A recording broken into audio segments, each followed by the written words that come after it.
This is Kylie, my granddaughter, and she's kind of like the American Express card. I never leave home without her. Can you say hi to everybody? Hi. So what I'm going to do tonight, I'm going to show you how to do a cake, how we do them in the shop. But one of the reasons I'm doing this is because one of the biggest questions I'm asked by my friends and people will call me and say, Bonnie, I'm having an issue with my cake sliding. I put it together and it keeps separating and sliding apart, or it's crooked. What am I supposed to do this? You know, like my mother-in-law is coming over, I'm mortified, and my cake is... We just fix it, right. You know, so we got to try to figure out a way to make it not do that. This thing is like falling right off my ear. What do we do? Can you give it a little... Pinch it? Bend it, the circle tighter. Okay. There, is that better? And now I don't hear myself so much either. Oh, I don't have one for you. Just talk loud. Why? So they can hear you. Okay, so I had asked Luke to actually not do what we normally do to our cakes. Luke is my lead baker. He has been with us for 6.5 years. And unfortunately, he's more loyal to his wife than me. And she's going to be moving out of the area, and he's going to be going with her. So I've begged, pleaded, everything, and I can't get him to stay. But he baked this for me, and I said, don't flip it. Normally what we do when we get our cakes out of the oven, we instantly flip them so that we'll reverse it in the pan. And then that's when, don't pull on that, Punky. And then he'll label them that way. I asked him not to do that because I actually wanted it to have that round bow that a cake will get when it comes out of the oven. And that's part of the problem that people get when you get that crown on the cake. So this is our very formal thing here. I'm going to use this to start with. Out of everything I remembered to bring, I actually forgot the cardboard circle that the cake has to flip onto. But I'm going to put it right on this only because there's stuff underneath it. So we're just going to flip it on here. What do you do? Yeah, I forgot that. Okay. So this, unfortunately, does not have the issues that I was hoping it was going to have because we actually pressed it down into the box when we packed it. I wanted it to have a really good crown. So we're just going to flip the cake over.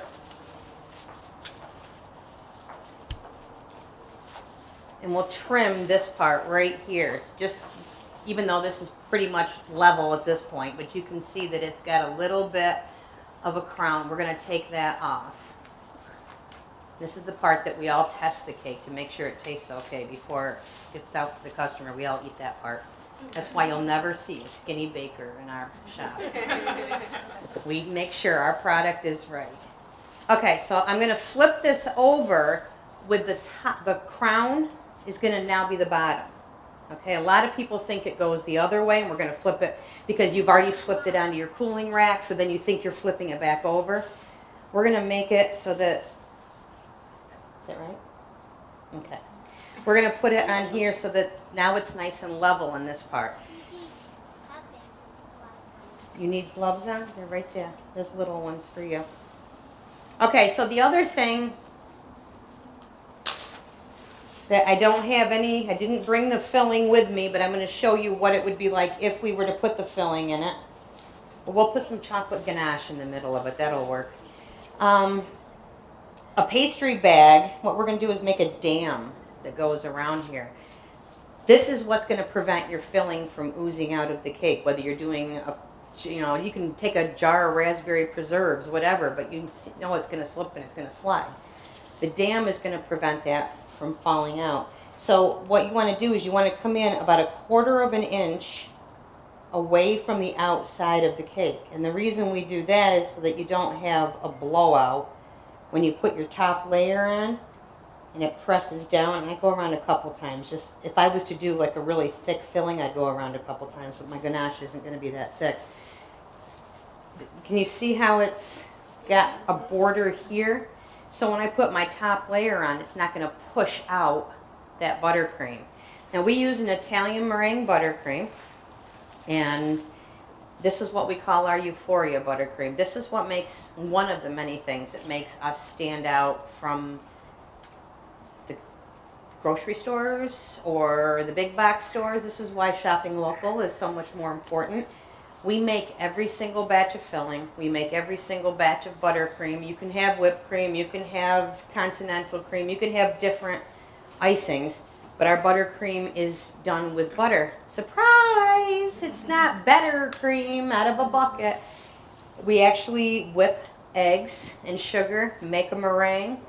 We do a simple syrup, pour that in there, whip it some more, and then we add 8 pounds of butter to each batch of our buttercream, and then whip it some more so that we get this really nice light icing. Now if I can get my ganache to come out of here, I was going to stick it in that bucket of, yeah I can. You got it? Ready? She's okay. We're just going to squeeze the ganache out of the bottle. I made this just before I came tonight. No, that's a big knife. That one's not for you. Okay.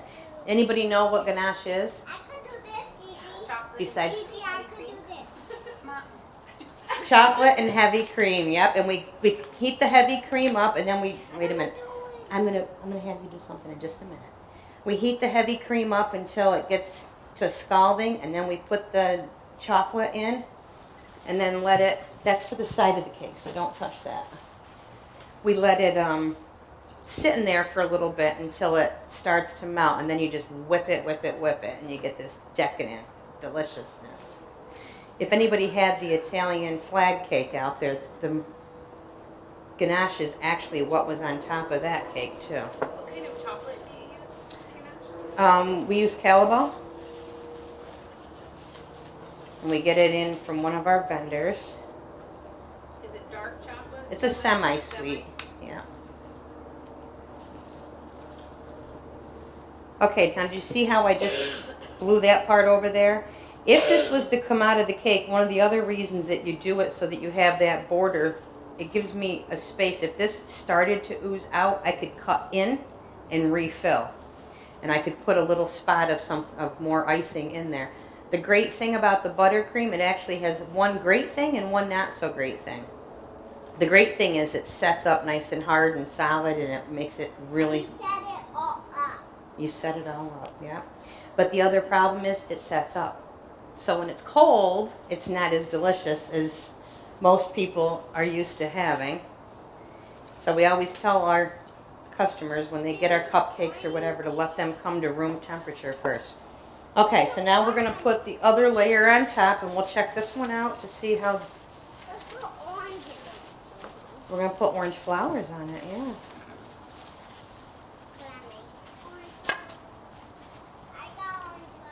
Okay, we'll check this one out. You can see it doesn't have too bad of a crown, but we'll just cut this little bit off right here.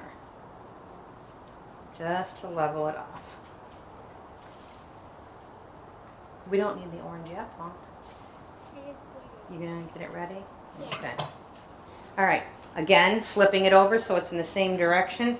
Now, if I was to tort this cake, and torting it means to layer it into multiple layers, one trick that I'll tell you is if you're gonna, like, so if I was gonna cut each one of these in half to give you 4 layers of cake, take a toothpick and stick a toothpick at the top and the bottom before you make that slice. That way when you take your 2 cakes apart and you go to put them back together, you're not going, okay, there's the high end, there's the low end, and trying to find it, you match it right back up where it was again. So that's a little bit of hint there for you. We're not ready yet.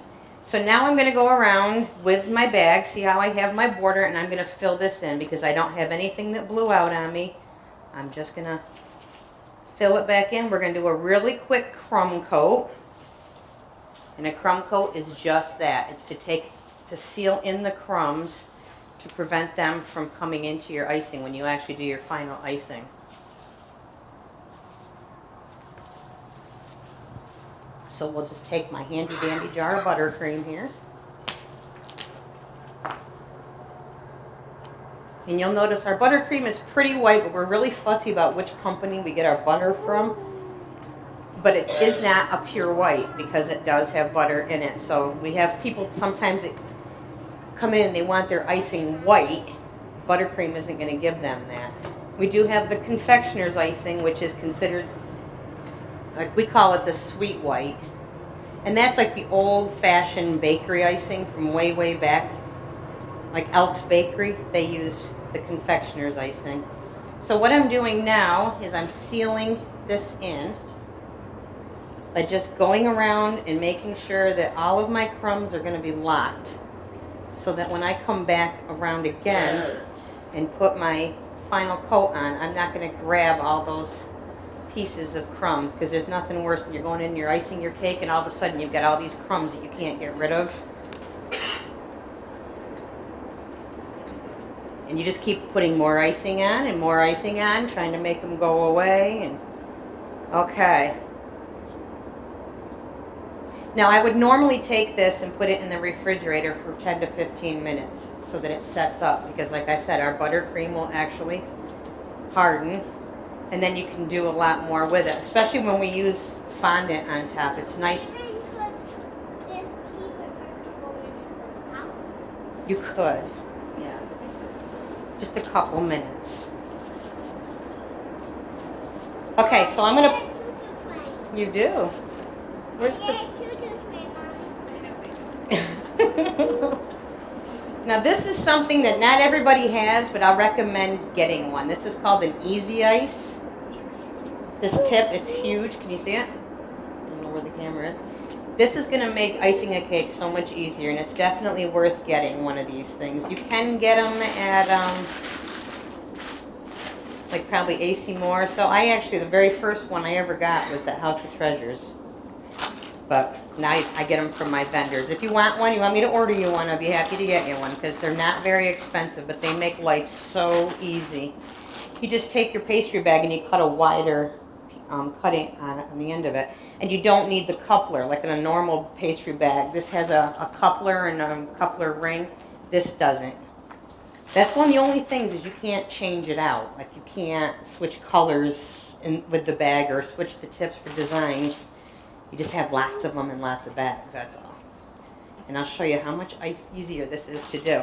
So now I've got my crumb coat on there. It's pretty level. And I'm going to fill the bag with as much as I can manage to hold, because the problem is if you fill it too much, you aren't going to be able to control it. And your pressure is very hard to gauge. So you want to work it down. Press all your air out and burp the bag a little bit just to get it started. This tip has two sides. One side has teeth, one side is flat. We're going to make it so that the flat side is out and the teeth are actually in. And we'll go around the side in one time. And it's a little hard because this plate that we're using here actually has a lip as opposed to the board that I should have been using.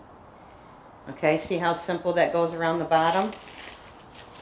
We're going to do the same thing again, and we're going to come to where the other one ended on that row, and it's okay to let it hang over the lip onto the top of the cake.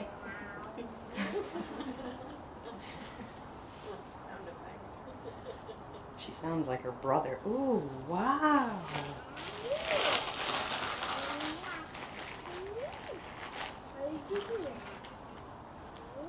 Okay. Find Dory.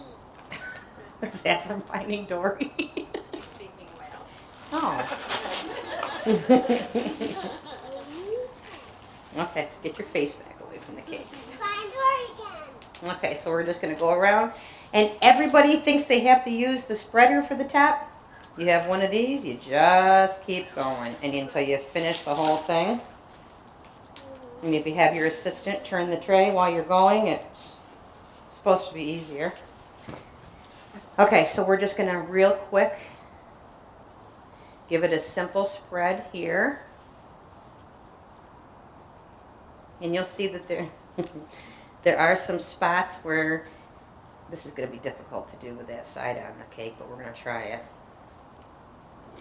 So I just spin and I hold my spatula. No, wait a minute. Just, no, you can take her anytime. That's why I brought the chair over. Kylie, please sit in the chair. This is very whippy because I just did it before we left, but if you, normally you could just hold your spatula and it'll just smooth it right down.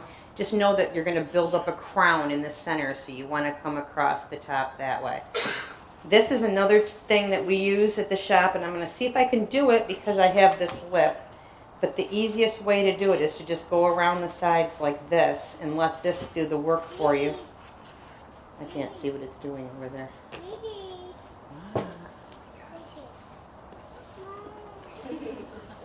Okay, you gotta be quiet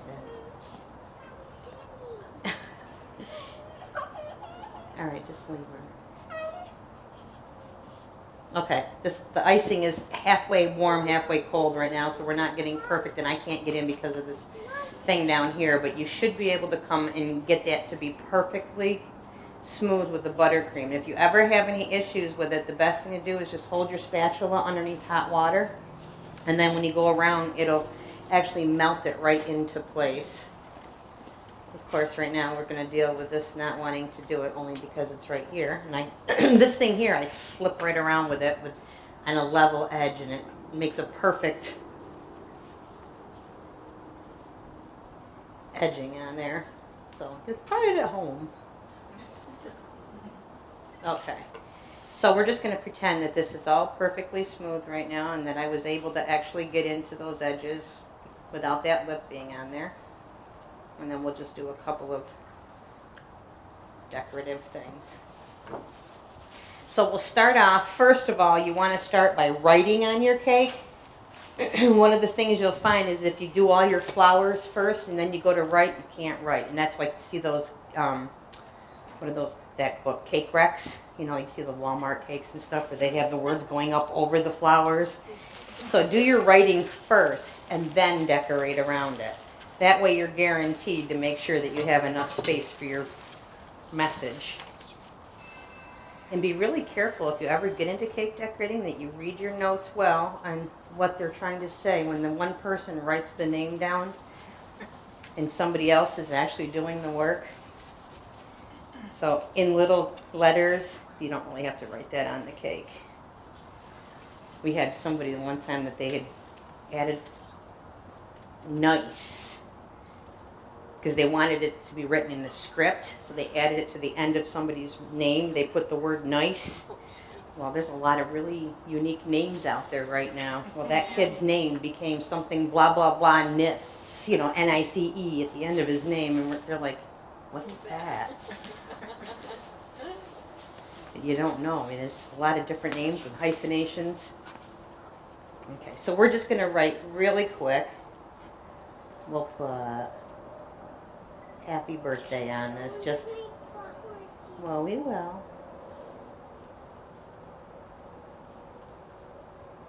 Just something simple, and then we'll put a few fall flowers on it.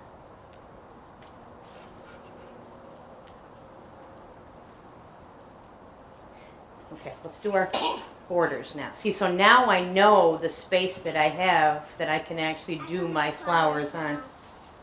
Let's get our borders on first, then we'll do our flowers. And that's one of the other things is I like to do my writing before I put my borders on.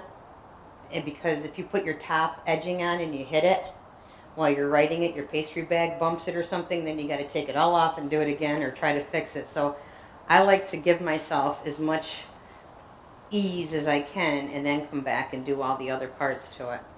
So we're going to do this, and we'll just make a real quick shell border. Hallie, did we bring a shell tip?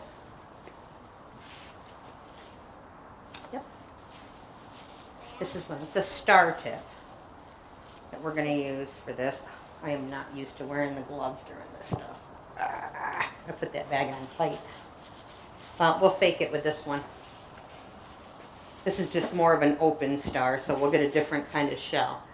But all you can do is go up and pull back. Can you see it? And don't go like back and back because you'll get that. We go up and let the tip kind of do the work. It's all based on the pressure coming out of your hand. Gigi, I can mix with flour. Go ahead, you can put a flower over there. And having, I'm going to turn this really quick though. Having the rotating stand is a really nice thing to have because you can just move it around quick.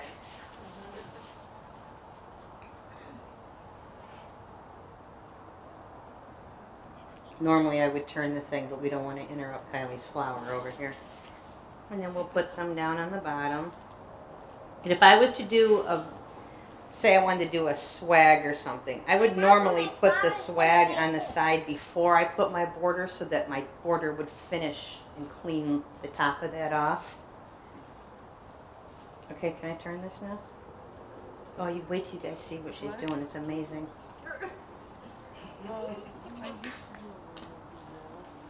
See, that's burping in the bag there. We gotta watch when they do that. There's a lot of air in this icing. I whipped it really fast and then just ran out of the shop. So there's a lot of air in here. Yeah, I like to do. Oh, look at, see how pretty? Gorgeous. Look at that down there. That's gorgeous stuff. Okay, this is a leaf tip. We have a couple different types of leaf tips. This is one of the ones that we like the most. If you can see, it's like a V. Can you see it? This is the best one for doing for roses and such. So I put my leaves down first, and I normally do my vines and my leaves first, and then I put my flowers on top of it. So I kind of determine where I want to go by setting my leaves. And all you're doing is, same thing with your pressure, you're pushing down, pulling back to give that little bit of that veining look into the leaf. Now if I have, the only one I have that has the other tip on it is the yellow, but we'll pretend that this, oh, you know, if I can get it off of here, I can. Is that the yellow? This is why the couplers are nice, because, I have the yellow. not yet, babe, Please. because you can change these out, I don't know how change your tips without having to empty your bag. So now if I want to put this number 3 tip over here on my green, I can. Okay, so now I'm just going to run, I'll do some scrolls, and we'll just make that our veins. So you just go around and then bring them back, just doing some swirls. And then when I go back in and put the leaves on there, it'll give it that vine look. And what's kind of nice about it is you let it purposely go freeform so that you can go wherever you want with it. And there's really nothing wrong unless somebody shows you a picture and says, this is exactly what I want. It's kind of fun to just let it do what you want to do with it. So now I'll go back and I'll pop some leaves back in there.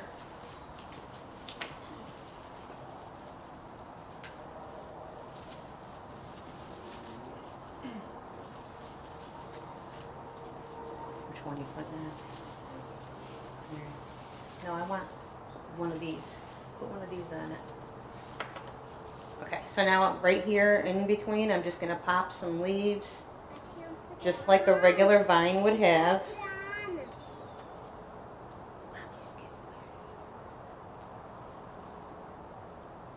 Okay, so especially for fall, you know, it's grapevines, it's whatever it is. So now Kylie has started our other one. And we'll do, excuse me, Funky. No, right now I'm going to do this one. And we're going to take, this tip is a little bit different than a traditional flower tip. This is one we're going to use to make like a chrysanthemum. So, because it has a little bit of a curve to it. Can you see that on there? It's not, I don't know if I can show you the difference between the two. Okay, this one here is straight on the end, and then this one here has a little bit of a loop. So what we're going to do with that is it's going to allow us, this is a good one for using for doing things like peonies, petunias, whatever that one is that has the different 3 petals on one side and 2 on the other. Okay, one of us has to push this, only one. It's not coming out that beautiful because we're both doing it, but there's a lovely mum. Okay, what's this one? Can I borrow that? Yeah. Thanks. I'm going to try to glue. Okay.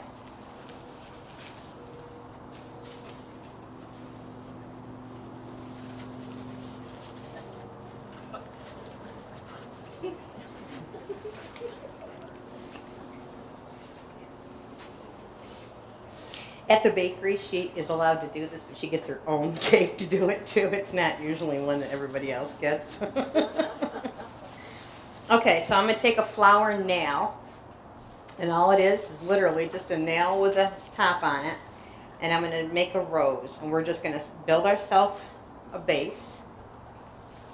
And I do everything backwards. I'm probably the worst person to ever teach because my mother always tells me I do everything ass backwards. But you go and make yourself a center, just like a regular rose has. Am I getting it?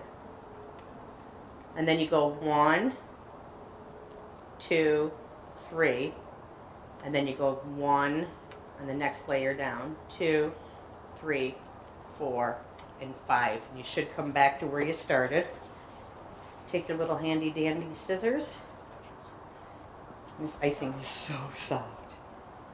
And as you squeeze the scissors and pull apart, I'm going to do with this icing. This one will work a lot better. This is so pretty, Kai. Thank you. See, and you guys can all do a cake that looks just like this.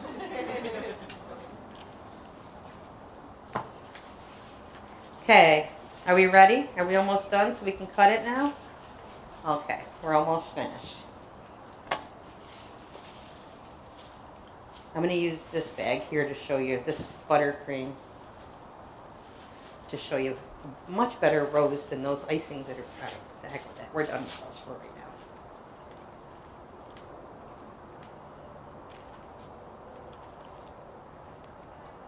Just switch this one over.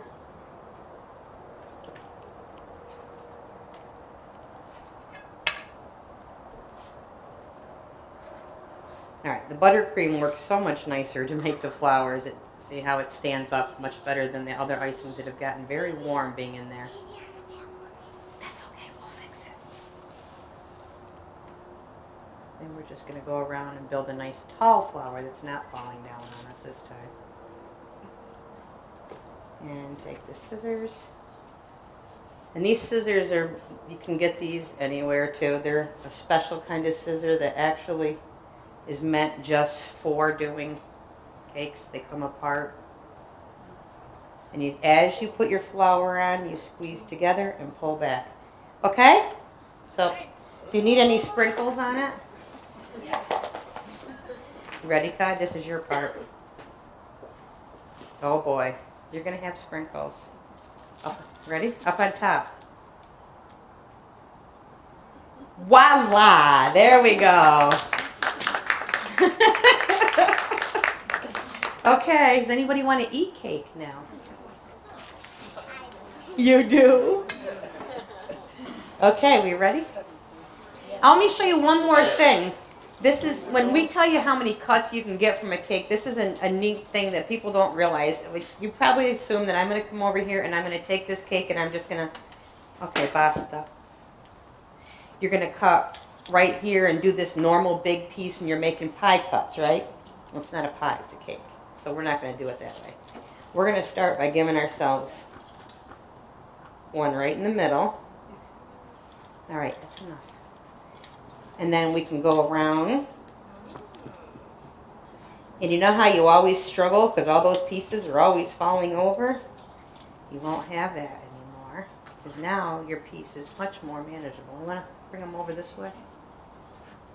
Okay, thank you. All right.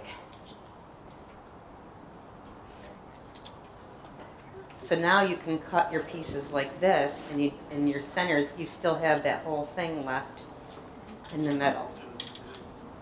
And you get a lot more cuts from a single cake that way, too. Because we always try to tell our customers that they don't need as much cake as they think they do. Especially men. I'm sorry, men, but for some reason you all think you need a 12-inch cake to serve 6 people. This is a 10.